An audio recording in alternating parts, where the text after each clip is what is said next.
নবীজি বলেছেন একটা ঘাটে, একটা পানির ঘাটে বাঘ এবং হরিণ একসাথে পানি খাবে, কেউ কাউকে কোনো ক্ষতি করবে না। পৃথিবীতে জুলুম বলে কিছু থাকবে না, ইনসাফ ন্যায় কায়েম হয়ে যাবে। এরপরে ঈসা আলাইহিস সালাম 40 বছর বেঁচে থাকবেন।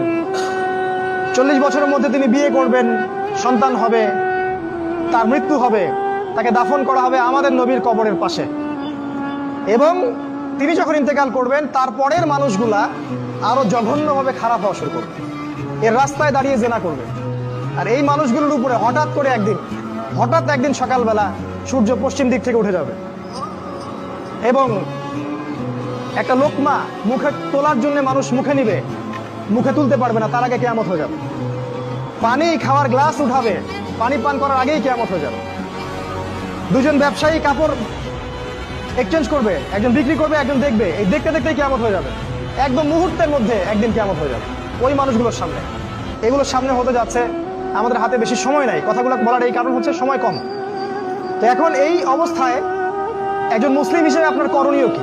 আমি কয়েকটা পয়েন্ট আপনাকে বলতে পারি 5 মিনিটের মধ্যে। এই কয়েকটা পয়েন্ট যদি আপনি একটু মেনে চলেন, ইনশাআল্লাহ আপনিও শেষ জামানায় সফল হবেন ইনশাআল্লাহ। যদিও বা এই জামানায় সফল হওয়া খুব কঠিন, খুবই কঠিন। নবীজি বলেছেন ঈমান ধরে রাখা এত কঠিন হবে যেমন হাতে আগুন ধরে রাখা কঠিন হয়। হাতে আগুন ধরে রাখা কি কঠিন?